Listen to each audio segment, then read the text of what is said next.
I'm Brett Ferreira. I'm the Franchise and Marketing Executive at Motors Aftermarket Parts. I'm George Markarius, founder of Whaam Concepts.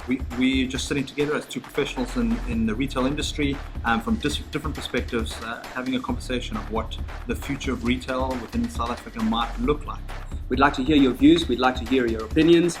If you've got anything to contribute to the dialogue, please feel free. We'd like to keep this conversation going.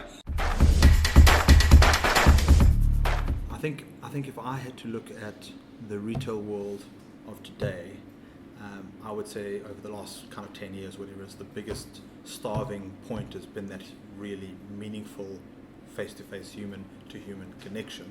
That's where people are starving at the moment for.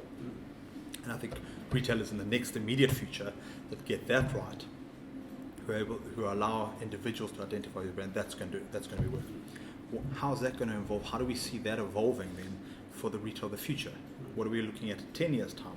You know, what are the driving factors of what's going to dictate a retail space for that period, for 10 years from now? So what I feel is that personalization is going to become critical, right? So if you go into any retail space, remember that retail space is there to accommodate 10, 20, 30, 100,000 people a day, right? So that retail space needs to accommodate a large number of people, but still speak to the individual, to the individual. So you need to find ways that you can personalize that person's experience. So if I walk into a retail space, how does that retail space speak to me? What entices me into that retail space?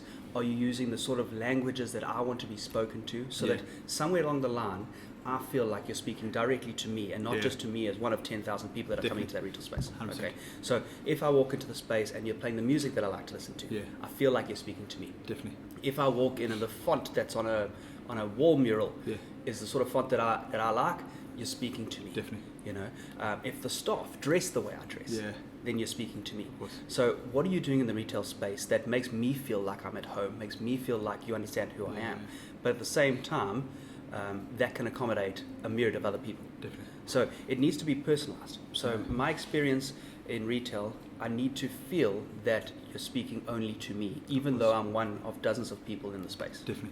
And I love that idea. I love that idea of personalization because, and I love that idea from personalization from a South African context because, you know, being a South African, and one of the biggest thing I love about being South African is the diversity that comes with being a South African, and we're seeing that the importance of what diversity means, and being able to, for example, the amount of languages we have, official languages we have in this country, and retailers understanding that it's no longer about talking to your customer just in one language or two languages, that we need to be able to personalize spaces that we can speak to people in their language, for example. And so I'm really liking kind of that idea of just how to make spaces diverse to speak to the multitude of individuals that are going to be in it.